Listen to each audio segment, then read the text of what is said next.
1 yang kami hormati Bapak Ibu Guru SDN Suca 1. Pertama-tama marilah kita ucapkan syukur kehadirat Allah Subhanahu wa taala yang mana telah memberikan kita nikmat sehat, nikmat sempat sehingga kita dapat berkumpul dalam acara hari ini. Salawat serta salam semoga selalu tercurahkan kepada Nabi kita, Nabi besar Muhammad SAW. Semoga dengan kita berselawat kepadanya kita mendapatkan syafaatnya di yaumil akhir kelak. Amin, amin ya robbal alamin. Bapak Ibu guru yang kami hormati, di sini saya perwakilan dari Ibu Luksin Ardita Mary sebagai MC dalam acara diseminasi dengan tema menyebarkan pemahaman dan penerapan pengalaman budaya positif. Di sini kami pertama mengucapkan terima kasih kepada Bapak Ibu guru yang telah hadir dalam kegiatan hari ini yang sudah meluangkan waktu. Kami ucapkan terima kasih. Untuk yang kedua, semoga dengan adanya kegiatan hari ini, ketika nanti di dalam kegiatan ini ada kebaikan yang dapat kita ambil, mari kita terapkan di kehidupan kita sehari-hari, apalagi ketika kita mengajar nantinya di dalam kelas. Dan apabila ada hal-hal yang kurang berkenan, mohon dimaafkan. Sebelum saya lanjutkan ke pematerinya langsung, marilah kita buka acara pada pagi hari ini dengan bacaan basmalah bersama. Bismillahirrahmanirrahim. Semoga kegiatan hari ini selalu mendapat ridha Allah dan semoga berjalan dengan lancar. Amin. Selanjutnya kepada Ibu Luksin Ardita Mary, mohon maaf sebelumnya sambutan terlebih dahulu oleh Ibu Kepala Sekolah SDN Suca 1. Kepada Ibunda Marpiatun kami persilakan.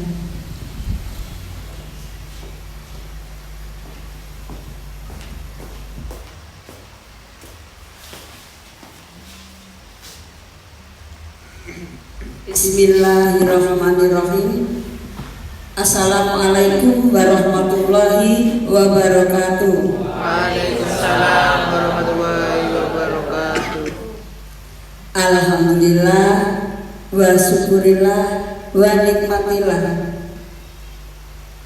Ibu bapak guru yang sangat saya banggakan, marilah kita senantiasa mengucap syukur kehadiran Allah Subhanahu wa ta'ala, karena berkat rahmatnya, nikmatnya kita pada siang hari ini bisa berkumpul di ruangan ini dalam rangka diseminasi dari CGP Angkatan 11, yaitu Ibu Luksin Ardita Mary dalam keadaan sehat walafiat. Sholawat serta salam tentunya kita haturkan pada junjungan kita Nabi besar Muhammad Sallallahu Alaihi Wasallam. Semoga syafaatnya senantiasa tercurah limpahkan pada kita hingga akhir zaman. Amin amin ya robbal alamin. Ibu bapak guru yang sangat saya banggakan, ini merupakan suatu momen untuk kita selalu tergerak melakukan suatu inovasi untuk memacu, menggali potensi diri, mengeksplor diri demi mengembangkan potensi yang muaranya nanti akan kita kembangkan pada peserta didik kita. Untuk itu saya sangat bersyukur kehadiran Allah, karena saya selaku kepala sekolah di sini memiliki guru, bapak dan ibu yang selalu berusaha untuk mengembangkan diri baik bakat maupun minatnya sehingga bisa selalu update dalam situasi yang sekarang sudah memasuki era digitalisasi. Nah, untuk itu sekali lagi hal ini mari kita gunakan sebagai motivasi untuk ibu bapak guru yang lain agar nantinya juga harus selalu berusaha mengembangkan diri untuk mengikuti CGP yang akan datang. Jadi terima kasih Bu Luksin sudah memberikan satu contoh bahwa tidak ada yang tidak mungkin untuk kita lakukan selama ada niatan dan upaya dari kita. Otomatis dengan diiringi doa, insya Allah apa yang kita cita-citakan akan diijabah oleh Allah Subhanahu wa Ta'ala. Selanjutnya dalam diseminasi hari ini Bu Luksin mengambil tema menyebarkan pemahaman dan penerapan pengalaman budaya positif. Insya Allah dengan tema yang sangat luar biasa. Apabila ini nanti kita terapkan pada pembelajaran sehari-hari pada peserta didik kita, insya Allah hasilnya pun juga akan sangat spektakuler. Mudah-mudahan ibu bapak setelah pemaparan apa yang akan dilakukan nanti sama Bu Luksin bisa mengambil manfaat nilai-nilai yang bisa diterapkan demi meningkatkan potensi dari peserta didik kita, tentunya baik itu yang dari sisi akademis maupun karakternya maupun pembiasaan dari hal-hal akhlakul karimahnya, insya Allah semua akan bisa kita tingkatkan sebanyak mungkin.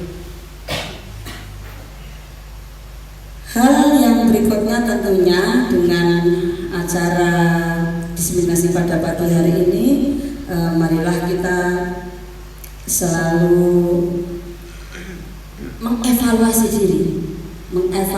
diri tentang dengan apa yang sudah kita lakukan. Dengan adanya diseminasi ini, hasilnya kita ambil, kemudian kita praktekkan, kita laksanakan, kita lakukan pada kinerja kita untuk meningkatkan kinerja kita sehari-hari, tentunya yang selalu berkaitan dengan proses pembelajaran di SDN Sudah Satu ini. Untuk itu sekali lagi saya mengucapkan terima kasih atas partisipasi atau support dari ibu bapak untuk terlaksananya diseminasi hari ini dengan lancar. Insya Allah kita akan bisa memetik manfaatnya dengan acara-acara seperti ini, tentunya demi meningkatkan kualitas yang ada di SDN Sudah Satu ini, baik dari segi kompetensi pendidik maupun peserta didik. Mungkin hanya ini, mudah-mudahan Allah senantiasa meridhoi apapun yang akan kita lakukan atau laksanakan. Selebihnya kita kita akan melaksanakan dengan sebaik-baiknya. Terima kasih Ibu Ahli. Wassalamualaikum warahmatullahi wabarakatuh.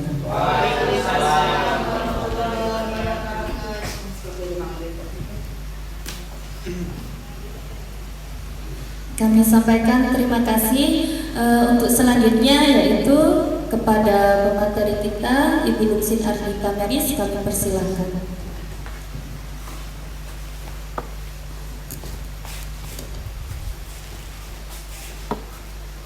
Baik, assalamualaikum warahmatullahi wabarakatuh. Waalaikumsalam warahmatullahi wabarakatuh. Baik, Bapak Ibu, di sini saya Luksin Ardita Meris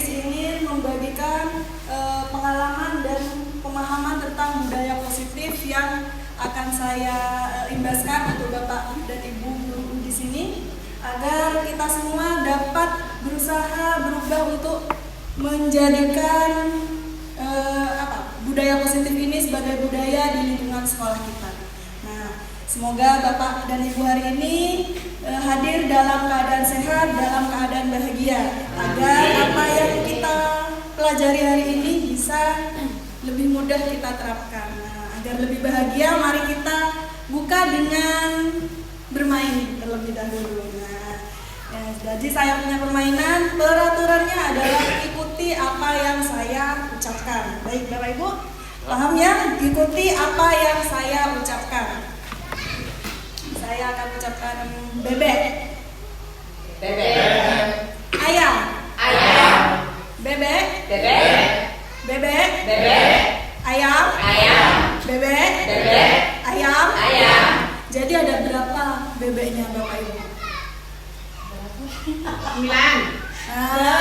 Berarti Bapak Ibu belum fokus. Kan tadi kan peraturannya ikuti apa yang saya ucapkan. Ketika saya bertanya, jadi berapa? Ada berapa bebeknya? Seharusnya Bapak Ibu juga menyebutkan, jadi ada berapa bebeknya? Seperti itu ya. Karena peraturannya adalah ikuti apa yang saya ucapkan. Ya, sudah mulai fokus ya? Ya. Sudah mulai fokus, mari kita masuk pada materi tentang budaya positif. Apa sih budaya positif itu Bapak Ibu? Nah, budaya positif itu merupakan perwujudan dari nilai-nilai atau keyakinan universal yang diterapkan di sekolah. Nah, keyakinan ini Bapak Ibu tidak serta-merta akan langsung tercipta, tapi akan melalui suatu pembiasaan atau teladan-teladan yang siapa harus tunjukkan? Kita sebagai guru harus tunjukkan teladan kepada murid. Kita biasakan mereka untuk melakukan suatu budaya, suatu kegiatan yang positif agar nantinya akan tercipta satu budaya positif di sekolah kita. Nah, di budaya positif ini ada beberapa konsep inti Bapak Ibu. Ada 6. Yang pertama, disiplin positif dan nilai-nilai kebajikan universal. Kemudian ada teori motivasi, hukuman dan penghargaan serta restitusi. Kemudian ada keyakinan kelas. Kemudian ada kebutuhan dasar manusia. Yang kelima ada restitusi 5 posisi kontrol, dan yang terakhir ada restitusi yang segitiga restitusi. Namun sebelum memasuki 6 materi inti ini, ada beberapa kata yang akan saya jelaskan terlebih dahulu, karena 2 kata ini akan kita gunakan sampai akhir, yaitu paradigma dan kontrol. Nah, paradigma. Apa sih paradigma itu Bapak Ibu? Paradigma itu adalah suatu keyakinan yang mendasari seseorang dalam melakukan segala sesuatu. Jadi ada nilai, ada kajian-kajian di dalamnya, ada teori-teori yang digunakan sehingga nanti akan tumbuh satu cara-cara, satu kebijakan yang nantinya akan mendasari satu tindakan menghadapi suatu fenomena. Nah, paradigma dalam pembelajaran kita kali ini adalah pembelajaran dengan paradigma baru, merupakan pembelajaran yang dirancang berdasarkan prinsip pembelajaran berdiferensiasi. Jadi sehingga para peserta didik belajar sesuai kebutuhannya untuk mewujudkan profil pelajar Pancasila. Nah, kemudian setelah ada paradigma ada juga yang disebut kontrol. Kontrol ini menurut KBBI Bapak Ibu adalah memiliki arti pengawasan, pemeriksaan dan pengendalian. Nah, sekarang sebagai ilustrasi Ibu Bapak Guru coba kepalkan tangannya.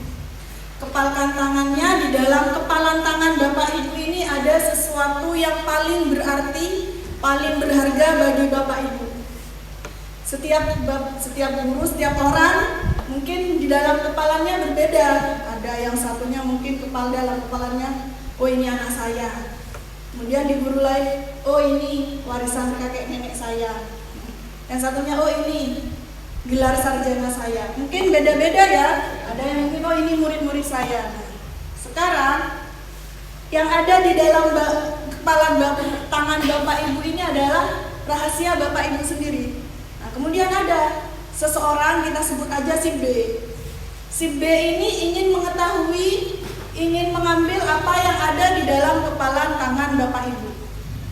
Nah, si B ini boleh melakukan segala cara, entah itu dengan merayu, entah itu dengan memaksa, menggelitik, atau dengan cara mengancam, terserah si B. Tapi kira-kira siapa sih yang bisa membuka kepala ini? Yang memiliki kontrol terhadap kepala tangan kita ini siapa? Ya, kita sendiri. Jadi yang bisa mengontrol segala sesuatu yang terjadi pada diri kita itu adalah diri kita sendiri. Begitu juga dengan murid Bapak Ibu. Kita itu mungkin berusaha mengontrol, mengendalikan mereka, tapi yang bisa mengontrol diri mereka sendiri adalah yang mereka sendiri. Yang bisa membuka kepala tangan ini adalah kita sendiri, kan ya? Baik, lanjut ya. Nah, karena di sini tentang kontrol ini masih banyak yang miskonsepsi, Dr. William Glasser itu meluruskan beberapa miskonsepsi yang terjadi. Yang pertama, ada ilusi guru mengontrol murid. Jadi selama ini kalau kita berpikiran bahwa kita itu bisa mengontrol murid, bahwa kita itu bisa mengatur-ngatur mereka, itu ternyata salah, Bapak Ibu, tidak benar. Karena yang bisa mengontrol murid itu adalah murid itu sendiri, diri mereka sendiri. Kemudian ada ilusi bahwa semua penguatan positif, efektif, dan bermanfaat. Nah, selama ini siapa Bapak Ibu di sini yang sering berpikir kalau memberi hadiah kepada murid itu akan sangat efektif? Kalau kita, ayo anak-anak, siapa yang bisa mengerjakan, nanti Bu Guru kasih permen. Nah, seperti itu. Mungkin kita awalnya berpikir kalau itu efektif, karena dengan adanya penghargaan ini anak-anak akan berebut saya Bu Guru, seperti itu kan biasanya. Nah, itu ilusi Bapak Ibu. Kemudian ada ilusi bahwa kritik dan membuat orang merasa bersalah dapat menguatkan karakter. Nah, kritik atau membuat orang merasa bersalah ini kebalikannya dari penghargaan tadi. Itu sama-sama adalah ilusi. Kemudian ada yang terakhir, ilusi bahwa orang dewasa memiliki hak untuk memaksa. Nah, ini ilusi yang paling sering kita lakukan, bukan hanya kepada murid-murid kita, tapi mungkin kepada anak-anak kita di rumah ya. Jadi kita pikir bahwa kita lebih tahu dari mereka, sehingga kita berhak memaksa. Nah, memaksa ini yang hanya ilusi, Bapak Ibu. Ini kurang benar ya. Kemudian, nah, dari teori kontrol tadi dengan paradigma ada perubahan yang diubah, yaitu mengubah paradigma dari stimulus respon ke pendekatan teori kontrol. Di sini stimulus respon. Kalau awalnya kita merasa kalau realitas atau kebutuhan kita semua sama, itu ternyata dalam teori kontrol realitas atau kebutuhan kita berbeda. Jadi dalam satu kelas kebutuhan anak antar satu anak dengan yang lain itu berbeda, tidak sama. Nah, kemudian ada semua orang melihat hal yang sama. Ketika kita memberi satu contoh gambar kepada anak, ada dua segitiga berdempetan ya, ada dua segitiga. Coba anak-anak kalian ini lihatnya ini adalah apa? Satu anak mungkin bilang, oh itu gambarnya gunung Bu Guru. Nah, ya kan? Kemudian ada satu anak lain yang bilang, oh itu gambarnya segitiga tapi ada dua. Kemudian satu anak lain juga, oh itu belah ketupat dipotong jadi dua Bu Guru. Nah, itu Bapak Guru, kalau apa yang dilihat orang, apa yang kita lihat itu bisa saja berbeda, tapi perbedaan itu belum tentu salah. Kemudian kita mencoba mengubah agar berpandangan sama dengan kita, berubah menjadi teori kontrol, yaitu kita berusaha memahami pandangan orang lain tentang dunia. Kemudian perilaku buruk dilihat sebagai suatu kesalahan, berubah jadi semua perilaku memiliki tujuan. Nah, semua orang, semua anak murid kita mungkin sering melakukan kesalahan yang mana kita sering ingin menegur ya. Nah, dasar dari kesalahan mereka itu Bapak Ibu, mereka pasti punya alasan. Nanti kita bahas lebih lanjut alasan-alasan apa yang mungkin mereka miliki.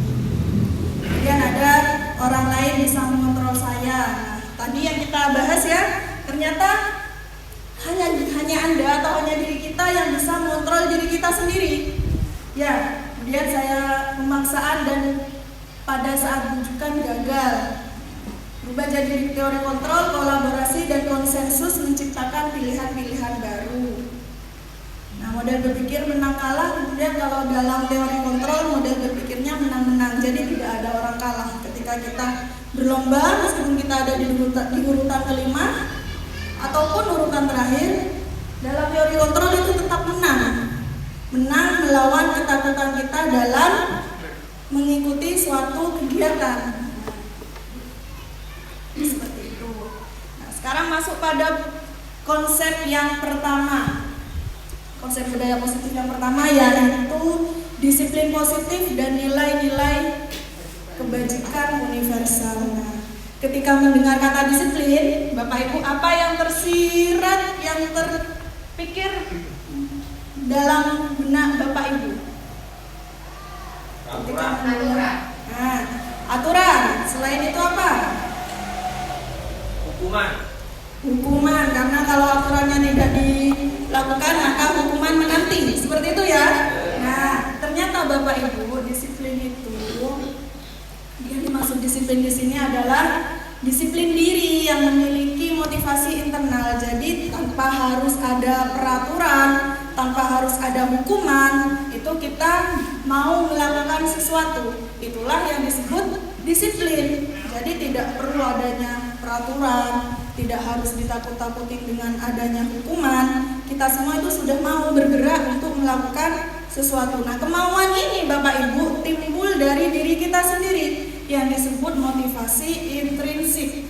Motivasi yang hadir dari dalam diri kita sendiri.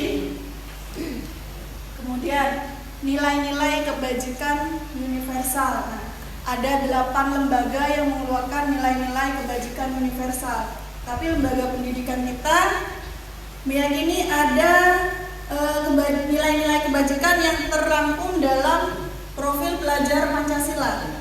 Masih ingat ya apa aja profil pelajar Pancasila? Yang pertama nyanyi ya.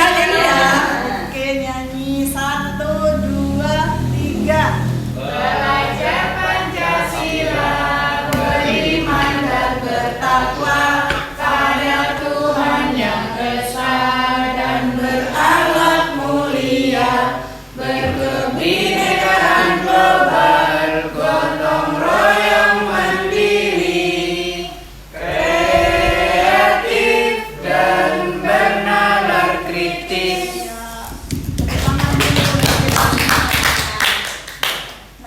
Nilai-nilai ini Bapak Ibu disepakati bersama dan di luar dan lepas dari suku bangsa, ras, serta agama maupun latar belakangnya.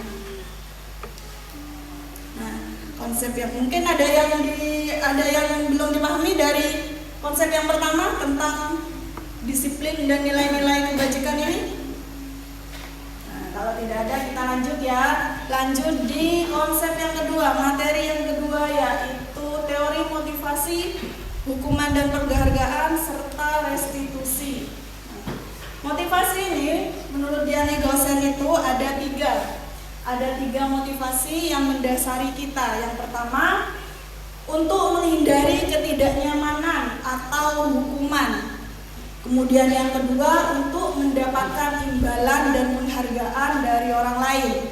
Dan yang ketiga, untuk menjadi orang yang mereka inginkan dan menghargai diri sendiri dengan nilai-nilai yang mereka percaya. Nah, menurut Bapak Ibu, dari ketiga nilai ini, yang akan melahirkan motivasi terkuat dalam diri kita itu kira-kira motivasi yang mana? Yang ketiga, iya benar sekali. Karena apa? Jika kita hanya termotivasi untuk menghindari hukuman, ketika kita dihadapkan pada situasi yang tanpa aturan, maka kita akan lepas dari motivasi itu. Pun di motivasi yang kedua, yaitu mendapatkan imbalan atau penghargaan. Jika tidak ada yang mengiming-imingi hadiah, maka kita tidak akan tergerak, ya kan? Ya.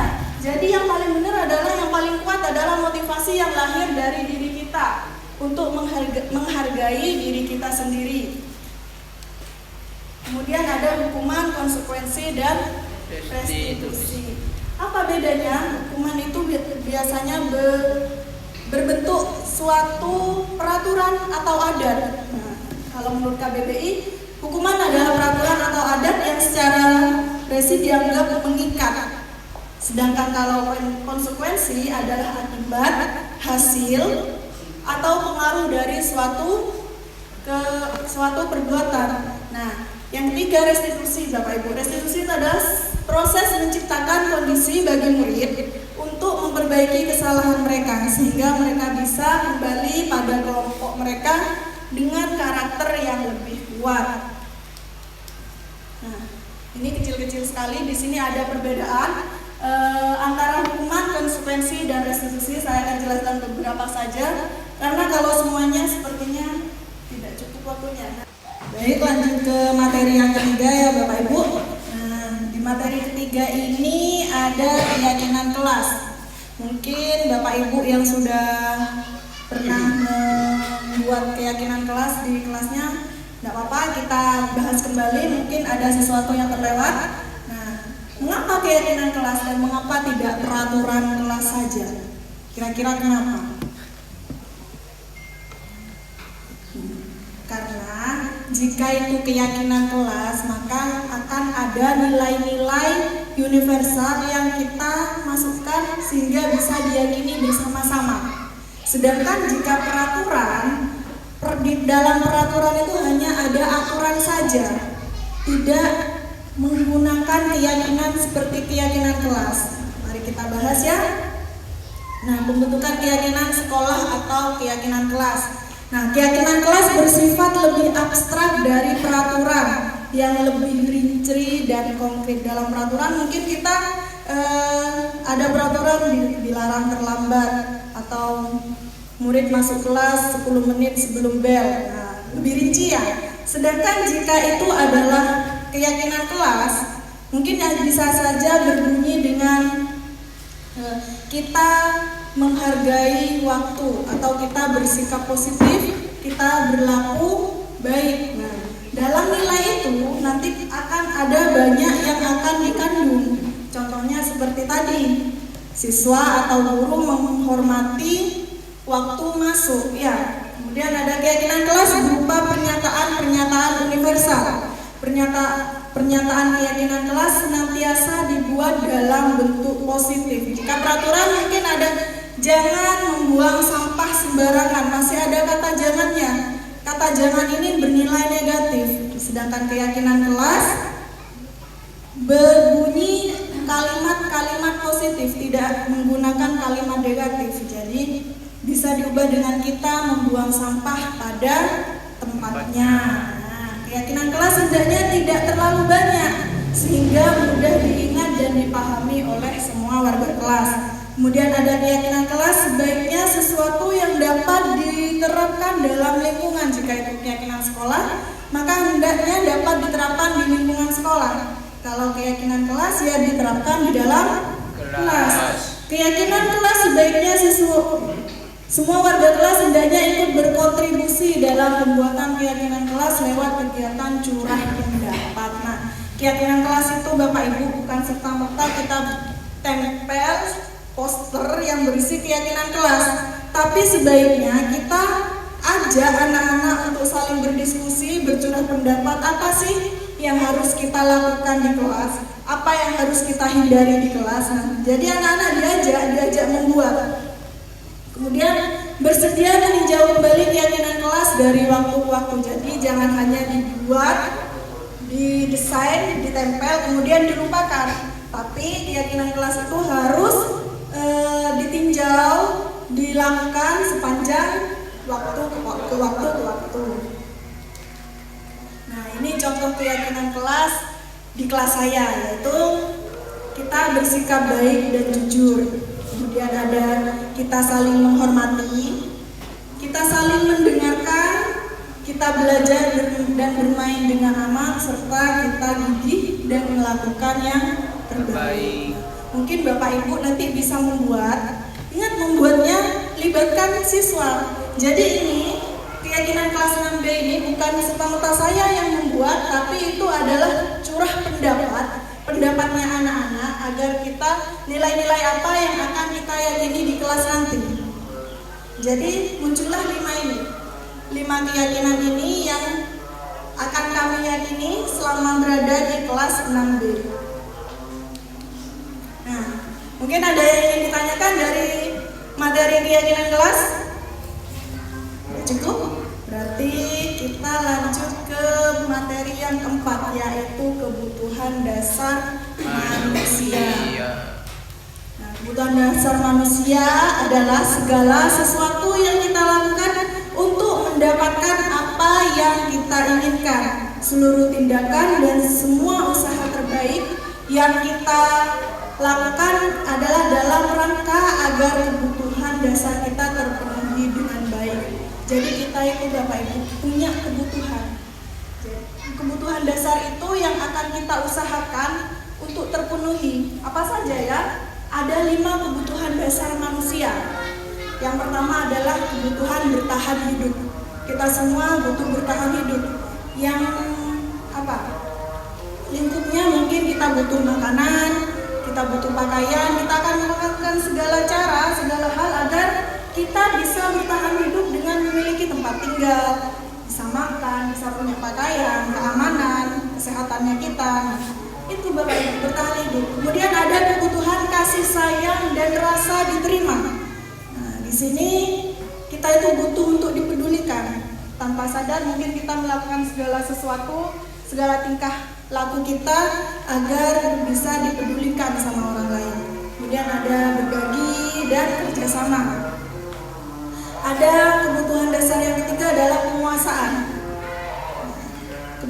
Penguasaan ini terdiri dari harga diri, keinginan untuk dianggap, atau keinginan untuk memimpin, berprestasi, diakui, didengar ya. Itu adalah lingkup dari penguasaan. Secara tidak sadar atau secara sadar, kita semua punya kebutuhan ini Bapak Ibu. Saya nggak pengen jadi pemimpin. Iya, pemimpin. Yang lain kerjasama, berprestasi, semua orang pasti punya kebutuhan ini, kebutuhan akan penguasaan. Kemudian ada kebutuhan kebebasan, akan kebebasan. Nah, di sini biasanya cenderung orang yang mandiri, memiliki pilihan, mencoba hal baru, mampu mengendalikan arah hidupnya. Nah, kesenangan. Kebutuhan yang terakhir adalah kesenangan. Nah, kita akan melakukan sesuatu agar senang, ya kan?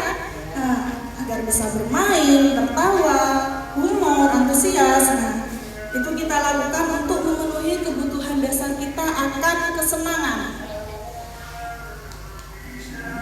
Dan materi yang 5 yaitu posisi kontrol dalam restitusi. 5 posisi kontrol. Ada 5 posisi kontrol yang harus kita kenali Bapak Ibu. Ini ada posisi kontrol. Tadi kontrol adalah usaha untuk apa ya? Mengendalikan diri. Pengendalian ya. Ada penghukum, ada pembuat rasa bersalah, ada teman, pemantau, dan manajer. Nah, sekarang saya tanya, saya ingin 1 atau 2 Bapak Ibu guru di sini bercerita. Bagaimana sih cara Bapak Ibu menegur muridnya? Selama ini di kelas kalau negur murid itu gimana? Atau kalau kesulitan kita ada kasus ya, saya kasih 1 contoh kasus. Contohnya jika ada 1 anak yang makan di kelas di jam pelajaran, bagaimana Bapak Ibu akan menegur? Ayo, siapa yang mau bercerita atau menampilkan caranya menegur anak, caranya meluruskan si anak ketika si anak itu makan dalam kelas ketika jam pelajaran. Pernah kan di kelasnya ada anak yang makan saat pelajaran? Pernah. Nah, kalau pernah coba siapa yang mau bercerita? Ayo, Pangga ya.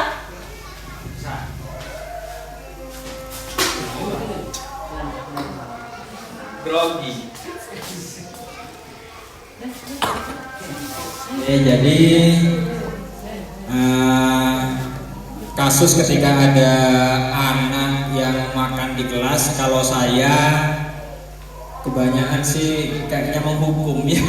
Jadi yang pertama, jadi anak-anak itu nggak boleh, soalnya kan ada peraturan kan di kelas saya itu peraturan Bu Dita, jadi masih belum ada apa namanya tadi keyakinan kelas seperti itu. Jadi di sana ada peraturan tidak boleh makan makanan pada saat jam pelajaran, mungkin dihukum. Hukumannya ya namanya biar ada jera ya. Jadi saya kadang push up seperti itu Bu Guru. Jadi jadi kebanyakan seperti itu. Terus biasanya saya juga ketika ada yang makan di kelas, makanannya suruh taruh di luar kelas. Mungkin hanya seperti itu aja. Terima kasih.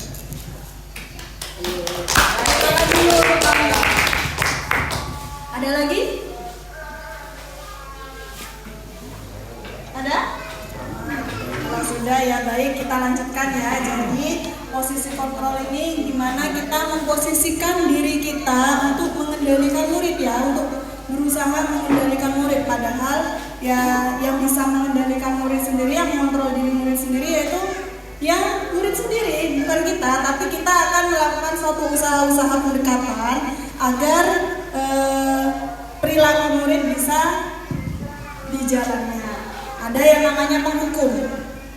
Penghukum ini biasanya menggunakan kata-kata atau tindakan yang tujuannya memberi efek jerah. Sedangkan membuat rasa bersalah ini tujuannya biasanya memunculkan rasa bersalah pada anak. Ayolah, nggak kasihan nggak sama bu guru. Nah, itu membuat rasa bersalah anak. Jadi ketika anak salah, kemudian kita memposisikan kita sebagai pembuat rasa bersalah, maka kita akan membuat kata-kata yang tujuannya membuat murid kita itu merasa bersalah. Nah, posisi yang ketiga adalah sebagai teman. Teman ini kalau kita waktu kuliah mesti diajarkan ya, kita akan memposisikan diri kita sebagai teman ke anak. Jangan galak-galak atau jangan terlalu ketat agar kita bisa diterima sebagai teman bagi mereka. Biasanya kalau teman itu bantu ibu ya, bantu bapak ya, bisa kan gitu. Nah itu kita memposisikan diri kita sebagai teman. Ada yang keempat yaitu pemantau. Pemantau ini lebih ke kita mengingatkan pada peraturan-peraturan. Ayo, kok buang sampah sembarangan, tahu kan peraturannya gimana? Tahu kan ya, kalau kita tuh tidak boleh buang sampah sembarangan. Nah itu pemantau. Nah yang terbaik itu Bapak Ibu, kita harus berusaha untuk menjadi manajer. Apa bedanya manajer dengan yang lain?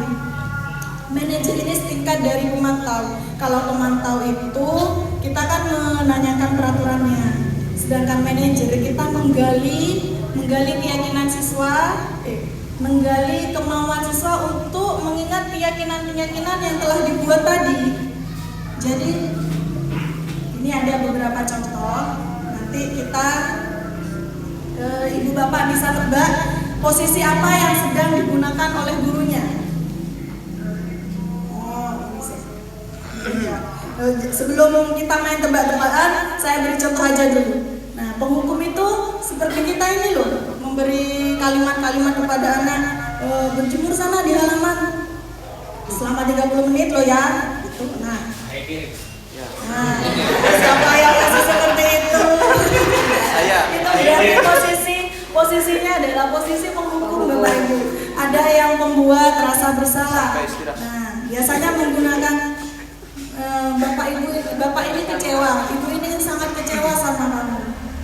Berapa kali sih bapak harus bilang, berapa kali sih harus ditegur, gak kasihan lah sama ibu. Nah itu membuat rasa bersalah. Kemudian ada teman, kata-katanya biasanya, ayolah bantu demi ibu ya. Ayo ingat tidak, bantuan ibu selama ini apa. Nah, kita hadir sebagai teman kepada mereka. Kemudian ada posisi pemantau. Di pemantau, seperti yang saya sampaikan tadi, cenderung mengingatkan pada peraturan. Peraturannya apa? Nah, apa yang telah kamu lakukan? Salah enggak? sesuai peraturan tidak? Nah, itu pemantau. Sedangkan manajer, apakah kamu tahu kesalahanmu? Nah, kira-kira bagaimana kamu memperbaiki kesalahanmu? Nah, jadi kita membiarkan murid mencari atau menemukan pilihan-pilihannya untuk memperbaiki kesalahannya, Bapak Ibu. Nah, inilah tebak-tebakan. Nah, agar lebih paham akan posisi kontrol tadi ya, mari kita tebak. Ini gurunya sedang dalam posisi apa? Silakan PR yang kemarin Ibu berikan diletakkan di meja. Anton, kamu sudah mengerjakan? Belum mengerjakan saya, Bu. Kamu selalu ya nggak ngerjain PR. Sekarang kamu duduk di depan, lalu tulis. Saya berjanji tidak akan mengulangi lagi. Saya berjanji akan berusaha menjadi murid yang rajin belajar sampai pelajaran saya selesai. Kira-kira itu adalah posisi apa, Bapak Ibu? Penghukum ya. Jadi si guru menyuruh anaknya membuat tulisan saya akan memperbaiki kesalahan selama jam pelajaran. Kalau jam pelajarannya 3 jam, maka si anak harus menulis berapa lembar itu, Bapak Ibu. Nah, sekarang posisi kedua ya. Pagi anak-anak, hari ini ada tugas ya. Ada yang belum mengerjakan? Anton, kamu sudah mengerjakan? Belum, Pak. Kamu udah ngerjain tugas ya. Kamu mau jadi apa nanti? Kamu yang sekolah ya sih? Coba bayangkan orang tuamu betapa kecewanya sama kamu. Kamu itu sudah kelas 5, harusnya bertanggung jawab sama dirimu sendiri. Nah, kira-kira kalau Bapak Ibu barusan posisinya apa ya, Bapak Ibu? Buat rasa bersalah. Membuat rasa bersalah karena dia memancing rasa bersalah siswa dengan mengaitkan kekecewaan orang tuanya ya. Jadi posisi Bapak Guru barusan adalah sebagai pembuat rasa bersalah. Kemudian ada lagi nih. Coba. Maaf, Bu, saya terlambat. Ya udah, nanti jangan diulangi lagi ya. Kalau rajin, Ibu senang lihatnya. Ya, lain kali tepat waktu ya masuknya. Tos dulu dong. Kita kan teman. Wah, jadi penakut lagi? Apa ya? Kalau yang barusan sudah disebutkan ya, berarti itu barusan posisi apa? Ternyata posisi teman itu nggak selalu baik. Karena apa? Bisa membuat anak berpikir kalau dia tidak apa-apa dong, kan Bu Guru adalah teman saya. Nah, itu ada kelemahannya juga ternyata. Kemudian ada posisi lain. Kamu kok nggak pakai baju olahraga? Bapak catat, kamu sudah 3 kali loh nggak ikut olahraga bulan ini. Iya, Pak. Sudah 3 kali berarti saya dapat sanksi, Pak. Kalau Pak Guru olahraga barusan kira-kira sebagai apa? Sebagai pemantau. Karena Pak Guru barusan mengingatkan atau ada dulu oke Bapak Ibu. Kita break sebentar karena adzan. Nah, sekarang video selanjutnya.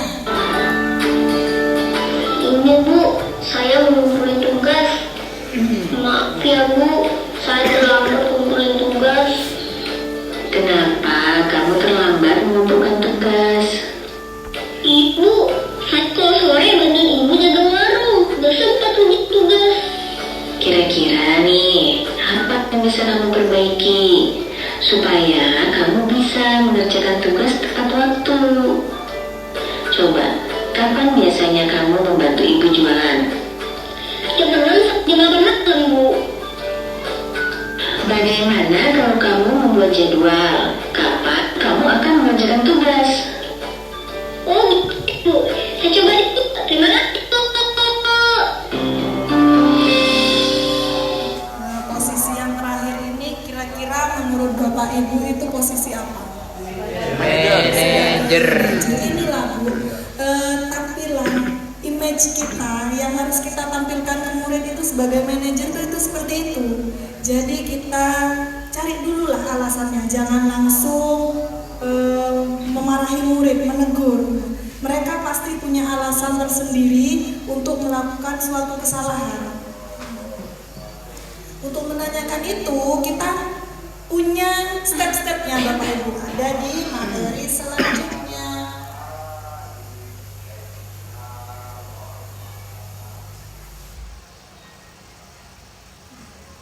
Sekarang perbedaan 5 posisi kontrol dulu.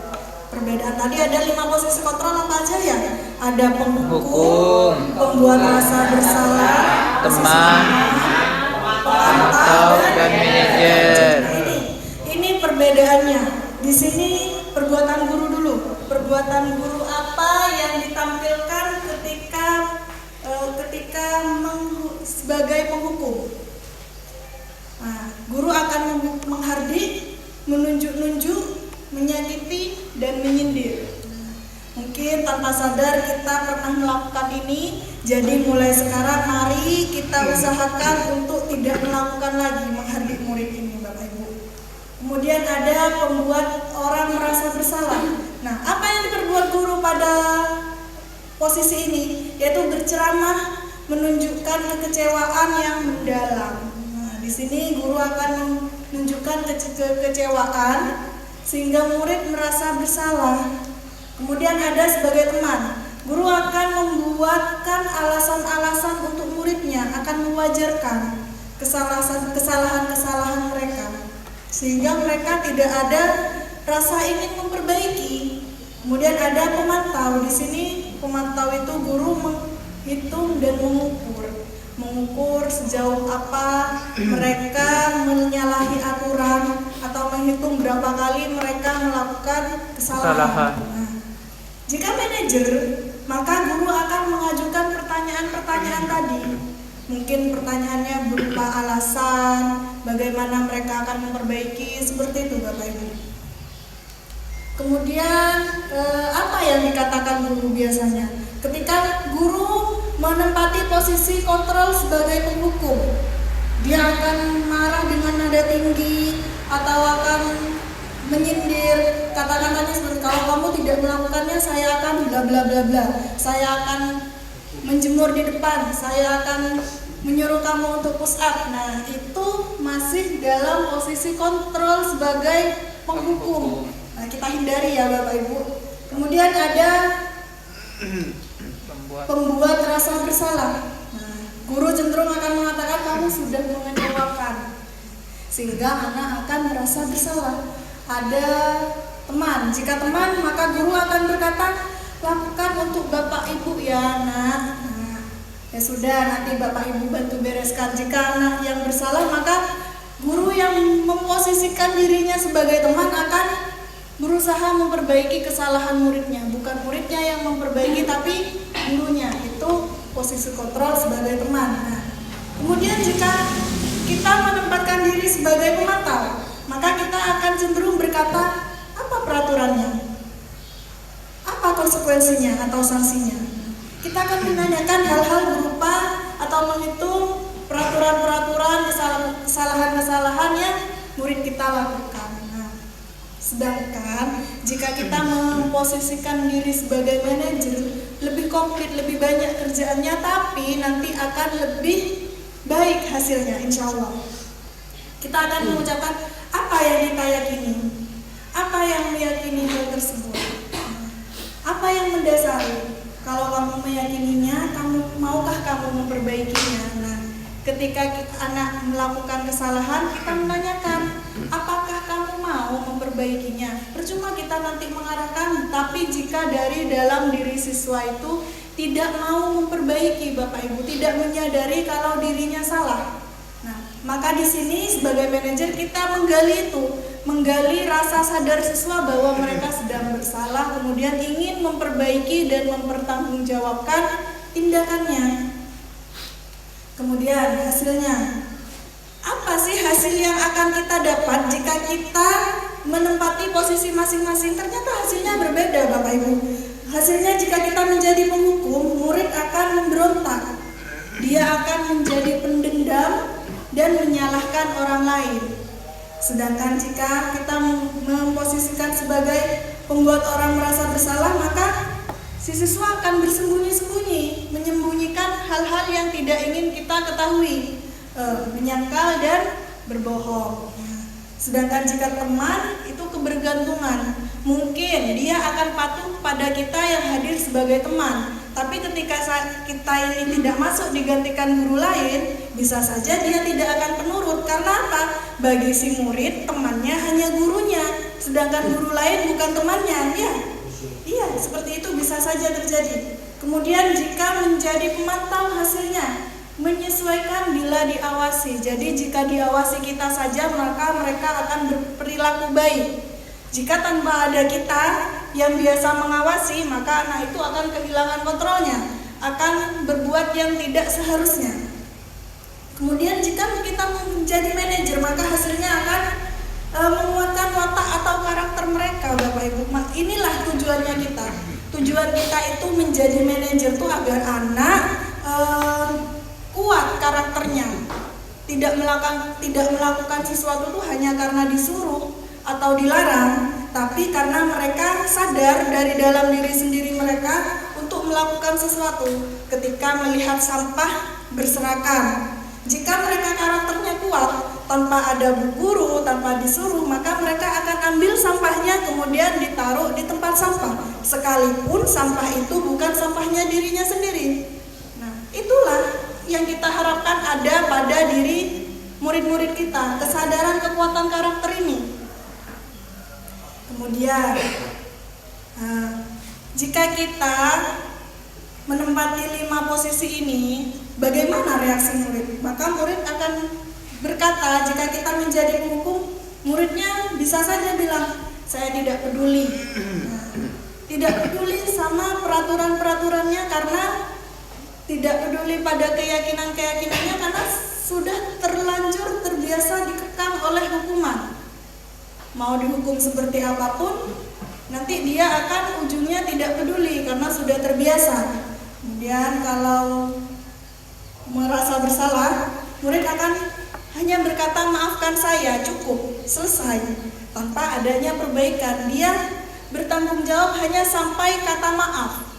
Baik Bu Guru, maaf ya. Tapi tindak lanjutnya apa? Tidak ada. Jika kita hanya membuat mereka merasa bersalah, Bapak Ibu, mereka hanya akan cukup sampai berkata maaf, tidak memperbaiki perbuatannya. Kemudian jika kita sebagai teman, mereka mungkin akan berpikir, saya berpikir Bapak atau Ibu teman saya. Jadi mereka pikir kita itu teman mereka, kita tidak selayaknya dihormati, kita mungkin hanya sebagai teman, kita bisa diajak bersenang-senang. Mungkin memang benar kita bisa diajak bersenang-senang, Bapak Ibu. Cuma kita kan nanti ada batasan-batasannya, ada apa yang seharusnya kita tampakkan pada murid, sehingga kita itu bisa dicontoh sebagai sebagai panutan. Jika kita menjadi manajer, maka murid itu akan cenderung berkata, bagaimana caranya agar saya bisa memperbaiki keadaan ini. Karena apa? Karena tadi kita sudah berusaha untuk menghadirkan rasa sadarnya siswa kalau mereka bersalah. Jadi dengan sendirinya diharapkan mereka bisa mencari solusi untuk diri mereka sendiri, untuk memperbaiki kesalahan mereka sendiri. Jadi mereka akan berkata, saya akan memperbaiki masalah ini dengan bla bla bla bla. Bla bla blanya ini mungkin antara anak satu dengan anak lain itu punya punya cara yang berbeda dalam memperbaiki kesalahannya. Nah, dampaknya apa pada murid? Nah, dampaknya pada murid, jika kita menjadi penghukum, maka mereka akan mengulangi kesalahan dan perilaku menjadi agresif. Ini kita akan menghindari ini. Mengapa kita harus menghindari menjadi penghukum? Karena nanti anak akan seperti ini, akan mengulangi. Kemudian jika kita menjadi pembuat rasa bersalah, maka anak akan menjadi rendah diri, tidak percaya diri ya. Kalau kita menjadi teman, maka mereka akan tergantung pada pada kita, jika tidak ada kita mungkin mereka tidak akan melakukannya, tidak mandiri ya, dan tidak bisa memutuskan. Butuh guru terus untuk mencari solusi, untuk memutuskan. Kemudian sebagai pemantau, maka mereka akan menitik beratkan pada dampak yang ada pada diri sendiri. Jadi tidak mikirin orang lain, mikirinnya diri sendiri aja. Kalau saya berbuat seperti ini, melanggar peraturan ini, saya akan bagaimana? Tidak mempedulikan orang lain, meskipun hal yang dilakukan mungkin berakibat pada orang lain. Kemudian dampak pada murid, jika kita menjadi manajer, maka mereka akan mengevaluasi diri bagaimana menjadi diri yang lebih baik. Nah, inilah tujuan kita Bapak Ibu, agar anak bisa seperti ini, itu sangat luar biasa. Kemudian ada materi yang ke-6, materi terakhir ya Bapak Ibu. Nah, karena sudah siang dan materinya sudah cukup banyak, sekarang mari kita melakukan sesuatu agar tidak mengantuk.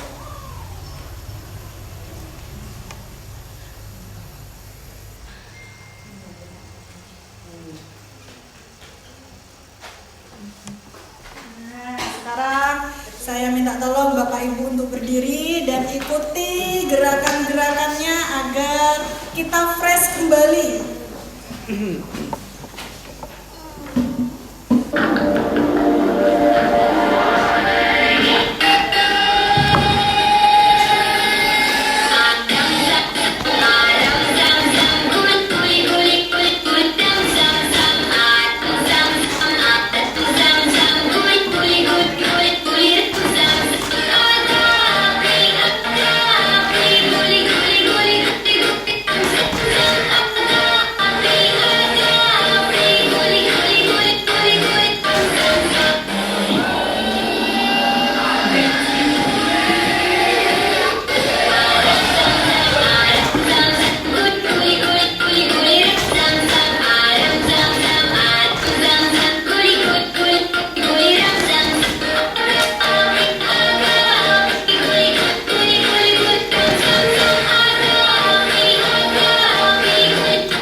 Sudah berkeringat sedikit ya.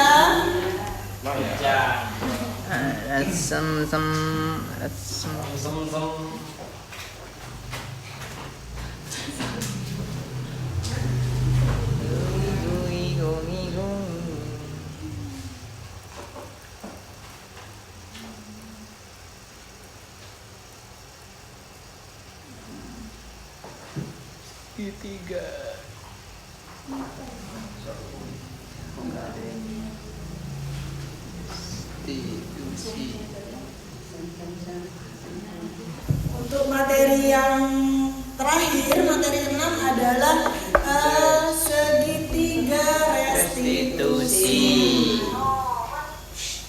Segitiga restitusi itu Bapak Ibu adalah satu usaha kita untuk merestitusi tindakan siswa.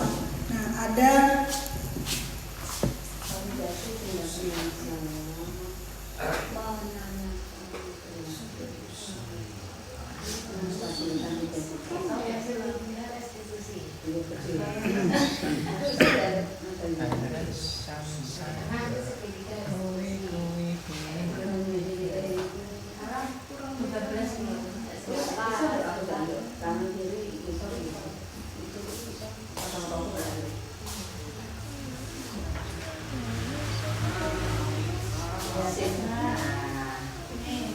Jadi dalam segitiga restitusi ini adalah usaha kita untuk merestitusi satu tindakan murid Bapak Ibu. Ada 3 tahap, disebut segitiga karena ada 3 tahap. Tahap pertama yaitu menstabilkan identitas. Apa yang kita kerjakan Bapak Ibu? Nah, yang kita lakukan ketika menstabilkan identitas ini, nah, kita akan menanyakan hal-hal dulu kepada mereka, mendalami kasusnya. Jadi baik, ini skenarionya ya, baik Bapak kira apa yang kamu jalankan sebenarnya juga pernah dilakukan oleh orang lain. Nah, jadi kita memberi rasa aman dulu ke mereka, biar mereka mau bercerita, meluapkan apa yang ingin mereka sampaikan. Nah, Bapak juga dulu pernah tidak bersungguh-sungguh dalam belajar. Namun tentunya kalau kita berbuat salah harus diperbaiki ya. Jadi kita di sini dalam menstabilkan identitas itu membuat anak itu berusaha memancing anak untuk mengakui kesalahannya, tapi kita tidak membenarkan kesalahannya. Ya. Kemudian ada step selanjutnya yaitu validasi tindakan yang salah. Jadi tindakan anak yang salah itu validasi. Kita validasi dengan cara kita tanya alasan-alasannya. Kita beri beri mereka kesempatan untuk mencari alternatif penyelesaiannya. Nah, itu seperti apa alasan kamu melakukan hal yang tidak baik tersebut. Nah, itu adalah step di validasi tindakan yang salah ini Bapak Ibu. Kemudian seperti adakah cara lain yang lebih efektif untuk mendapatkan atau memenuhi apa yang kamu butuhkan? Ternyata dari ketika menstabilkan identitas itu kita tahu bahwa mereka sedang melakukan kesalahan karena mereka ingin memenuhi satu kebutuhan dasar mereka. Kebutuhan dasar yang telah kita tadi diskusikan ya. Nah, nanti akan ditanyakan kemudian pada tahap validasi tindakan yang salah ini Bapak Ibu.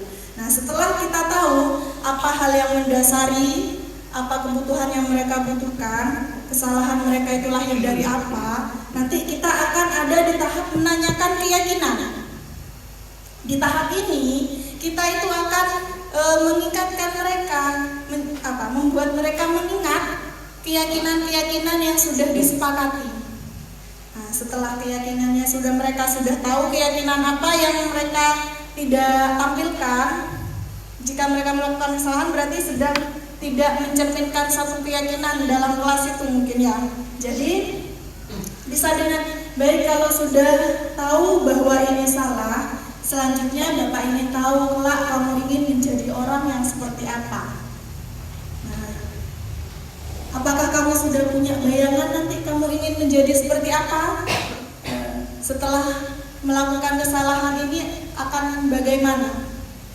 Kira-kira apa sih yang akan kamu lakukan secara berkelanjutan untuk memperbaiki kesalahan ini? Nah, itu adalah tahap menanyakan keyakinan. Nah, tahap ini Bapak Ibu, segitiga restitusi ini bisa kita terapkan, kita gunakan untuk menghadapi murid kita di kelas, tapi tidak harus murid ya, kita bisa menggunakannya juga pada anak-anak kita di rumah agar kita bisa menggali keyakinan mereka untuk memperbaiki satu keyakinan. Nah, di menstabilkan identitas tadi seperti yang sudah dijelaskan bahwa dalam tahap ini kita mengatakan pada anak bahwa perbuatan salah itu tidak apa-apa. Kemudian tidak ada manusia yang sempurna karena memang kenyataannya seperti itu. Saya juga pernah melakukan kesalahan seperti itu. Kita bisa menyelesaikan ini. Nah, kata-kata seperti itu Bapak Ibu bisa dilakukan ketika kita menstabilkan identitas. Kemudian ketika validasi tindakan yang salah. Nah, berdasarkan prinsip restitusi, setiap perilaku berupaya memenuhi suatu kebutuhan tertentu. Jadi kita bisa menanyakan pada mereka, padahal kamu bisa melakukan yang lebih buruk dari ini ya, tapi kamu memilih tindakan yang hanya seperti ini. Nah, itu sudah hebat. Nah, itu Bapak Guru, meskipun kasusnya mereka itu agak berat, tapi kita yakinkan pada mereka bahwa mereka itu sebenarnya bisa melakukan hal yang lebih jelek, tapi karena mereka memilih hal ini, itu sudah bagus.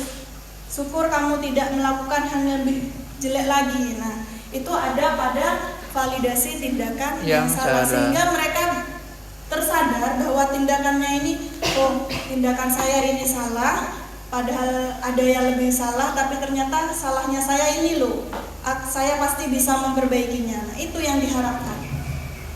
Kemudian ada menanyakan keyakinan berdasarkan prinsip restitusi teori kontrol, bahwa pada dasarnya kita termotivasi secara intrinsik. Nah, termotivasi dari dalam. Ketika tahap ini, itulah yang kita cari, yang kita munculkan, keyakinan anak akan suatu nilai. Apa yang kita percaya sebagai kelas atau keluarga. Nah, seperti yang tadi sudah disebutkan contohnya, ya. Kemudian penerapannya, saya sudah mencoba menerapkan segitiga restitusi ini pada murid saya di kelas 6B ketika mereka memiliki sebuah kasus. Jadi di sini ada video yang bisa saya tampilkan, bisa Bapak Ibu lihat sebagai contoh cara merestitusi sebuah kasus pada murid.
Suci gimana?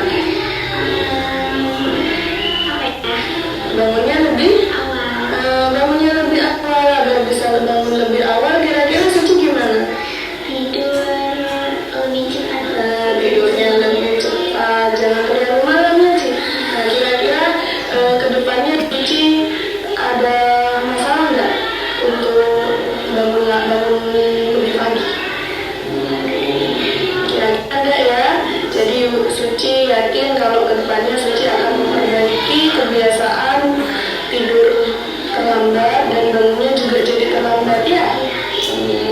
Kapan kira-kira Suci mau mulai memperbaiki itu? Jadi baik Bapak Ibu, seperti itu contoh merestitusi tindakan murid yang kurang benar. Bukan restitusinya yang kurang benar tapi tindakan muridnya ya.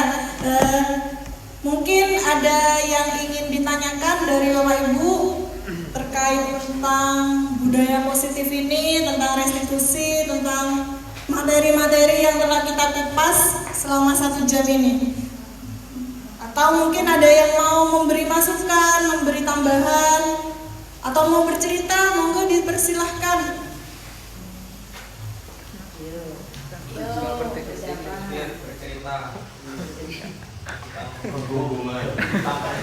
Aspek militer.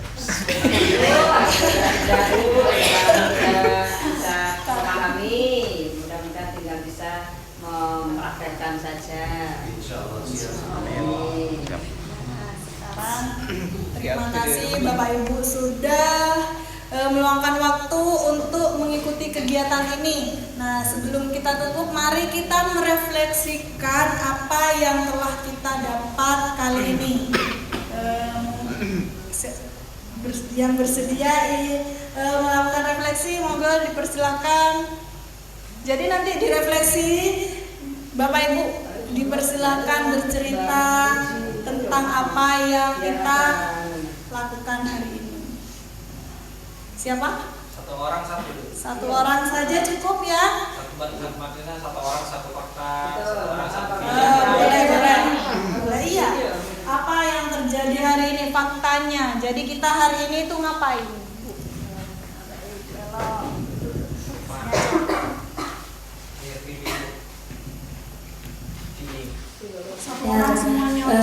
Terima kasih waktunya Bu Luksin. Hari ini atau fakta apa yang terjadi hari ini, saya hari ini di kelas 1 itu ada apa namanya? Selok, apa hasilnya ya? Yang terjadi hari ini kita tuh ngapain? Oh gitu. Iya, soalnya. Oh, enggak apa-apa ya. Kejadian hari ini ketika saya berada di diskusi pada hari ini, ternyata saya mengetahui posisi saya sebagai guru selama ini. Ketika anak-anak ada salah itu, ya pernah menjadi penghukum Bu Luksin, terus sebagai teman juga tahu. Dan sekarang karena saya di kelas 1, sepertinya saya lebih banyak memposisikan diri saya sebagai teman. Karena saya menyesuaikan juga di kelas 1 dengan adanya materi ini, jadi semoga saya pribadi bisa menjadi guru yang lebih baik dalam menangani mungkin kesalahan kecil anak-anak. Kan namanya anak-anak ya Bapak Ibu, membuat kesalahan itu tidak sampai fatal, kan seperti itu. Semoga kita semua bisa menjadi guru-guru teladan yang bisa dicontoh anak-anak, panutan anak didik kita, khususnya dari diri saya sendiri. Terima kasih, itu dari saya.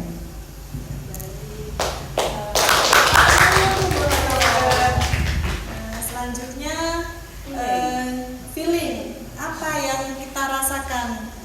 Coba sekarang Pak Haidir ya bercerita apa yang dirasakan Pak Haidir dalam mengikuti kegiatan ini.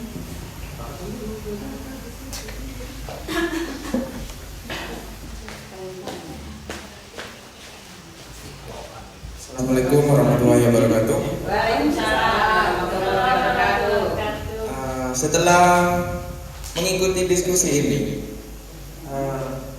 saya merasa itu ada yang salah dengan penghukuman kemarin. Jadi mungkin ada alternatif lain yang bisa dilakukan selain menghukum siswa yang melanggar peraturan di sekolah, yang melakukan kesalahan di sekolah. Nanti semoga bisa kedepannya agar memberikan solusi yang terbaik, tidak hanya menghukum siswa seperti yang sudah dijelaskan pada diskusi kali ini. Terima kasih. Assalamualaikum warahmatullahi wabarakatuh. Terima kasih untuk Bapak Aidin. Selanjutnya Findin, apa yang kita dapatkan? Kali ini apa yang kita dapatkan dalam diskusi ini? Silakan.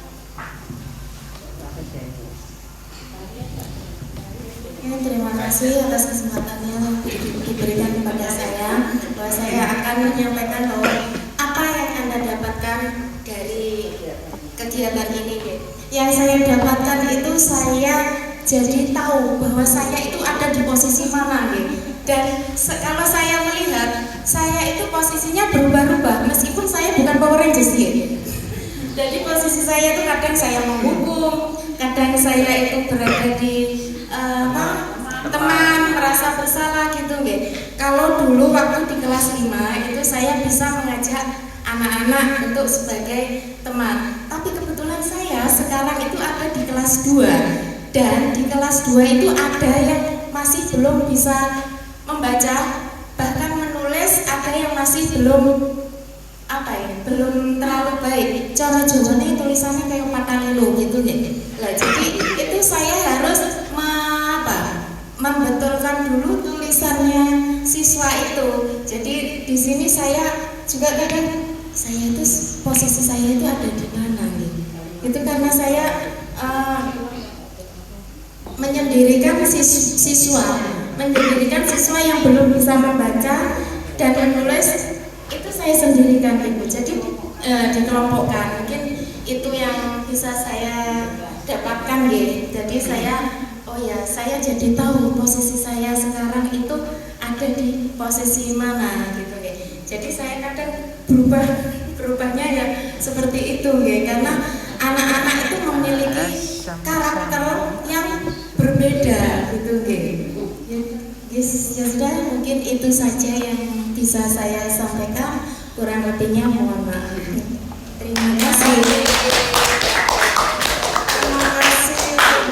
Sudah menyampaikan findingnya. Kemudian ada future.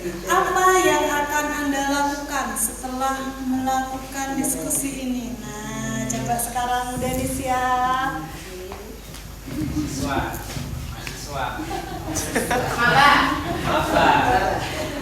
Assalamualaikum warahmatullahi wabarakatuh. Setelah mengikuti kegiatan ini, apa yang akan saya lakukan? Berarti selama ini saya belum bisa menjadi manajer yang baik. Sehingga setelah saya mengetahui kegiatan ini, saya akan berusaha menjadi manajer yang lebih baik lagi dari sebelumnya. Terima kasih.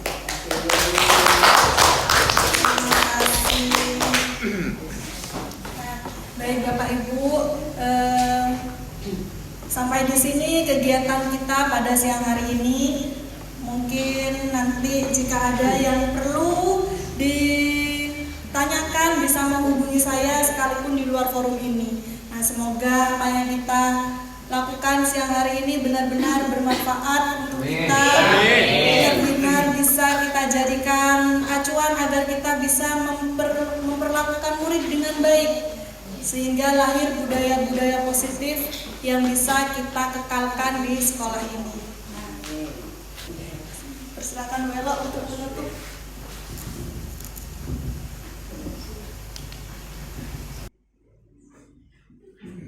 Itulah tadi pemaparan dari Ibu Luksin. Semoga kita dapat mengambil yang baik dan semoga kita semua menjadi guru yang lebih bijaksana ke depan. Amin. Untuk menutup kegiatan pada siang hari ini, marilah kita bersama-sama membaca hamdalah bersama. Alhamdulillah. Terima kasih Bapak Ibu semuanya. Saya akhiri. Wassalamualaikum warahmatullahi wabarakatuh. Waalaikumsalam.